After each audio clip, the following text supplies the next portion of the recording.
Halo, saya M. Pedro Devasta dengan NIM 2802527412. Halo, nama saya Muhammad Fikra dengan NIM 2802524171. Perkenalkan, nama saya Kesha Nadia Runggiari dengan NIM 2802530836. Halo semua, kenalin saya Aditya Surya Nugraha, jurusan manajemen dengan NIM 2802534840.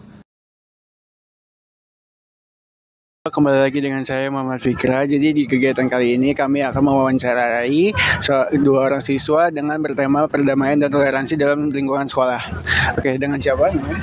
Sebelumnya perkenalkan, nama saya Aidil Alifais Fadila, biasa dipanggil Alif. Saya dari kelas 11-5. Oke.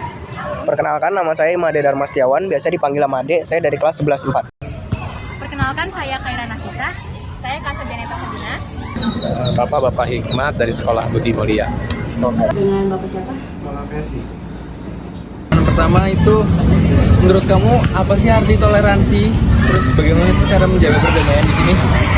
Menurut aku, apa arti toleransi dan perdamaian adalah upaya untuk menghargai dan menghormati setiap perbedaan yang ada di lingkungan sekolah, baik itu perbedaan dalam pendapat, perbedaan ras, suku, maupun agama. Dan toleransi serta perdamaian juga akan menciptakan lingkungan sekolah yang lebih nyaman lagi. Kalau bagi saya, yaitu kemampuan untuk terbuka. Pemikiran terbuka seperti apa? Yaitu kita menerima perbedaan pendapat, ataupun perbedaan dalam beragama yang membuat hal itu menjadi lebih kondusif dan sekolah menjadi lebih damai. Toleransi itu sebenarnya di mana kita tuh nggak boleh membeda-bedakan satu sama lain, apalagi di lingkungan sekolah. Kita jadi harus berteman dengan siapapun tanpa membeda-bedakan, entah itu agama atau apapun itu. Karena di sekolah itu tempat kita buat nyari wawasan, nyari teman. Jadi toleransi itu emang harus dilakuin, harus banget dilakuin, karena itu emang sikap yang saling menghargai dan itu penting untuk kita. Thank you. Untuk pertanyaan kedua, apa sih contoh sikap toleransi yang biasa kamu lakukan atau kamu bisa lihat di sekolah? Kalau dari pengalaman saya sebelumnya, seperti biasa keseharian saya di sekolah tuh ya belajar, istirahat, dan belajar lagi. Tapi saya ada sesuatu yang saya rasa tuh toleransinya cukup kuat. Seperti saya saat jam istirahat ingin ke kantin kan. Tapi saya seperti biasa kayak jam istirahat kita tuh jam 15.25 dan situ udah masuk waktu asar. Dimana saya biasanya ingin sholat dulu dan ditemani oleh teman saya.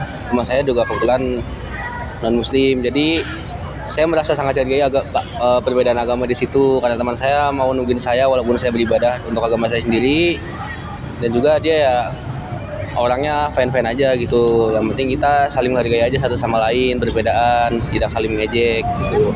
Kalau saya memiliki teman non-muslim dan tingkah apa yang saya lakukan yaitu kita saling menghargai satu sama lain dan menerima perbedaan pendapat.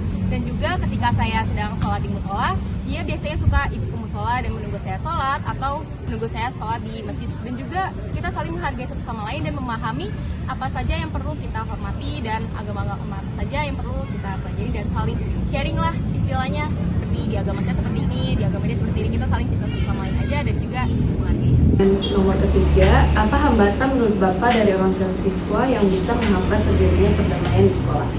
Kalau menurut saya hambatannya adalah kurang komunikasinya antara orang tua dan orang sama guru, murid, dan serta perbedaan cara mendidik anaknya atau gimana gitu.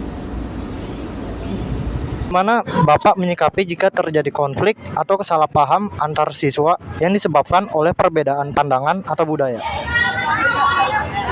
Kalaupun itu terjadi ya, karena selama ini juga Bapak juga belum pernah lihat hal tersebut gitu.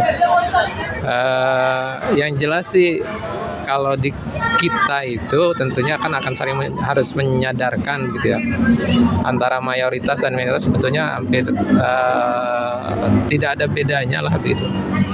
Apalagi kita sebagai bangsa yang memang beragam, tidak mungkin tidak, pasti ada perbedaan, dan itu harus saling memahaminya begitu. Pasti ada perbedaan dan tentunya penanganannya bagaimana? Ya harus menyadarkan mereka gitu, bahwa kita satu bangsa, gitu kan, satu bangsa, satu tanah air, dan tidak mungkin menghilangkan perbedaan. Yang ada adalah saling memahami antara satu dengan yang lainnya, begitu.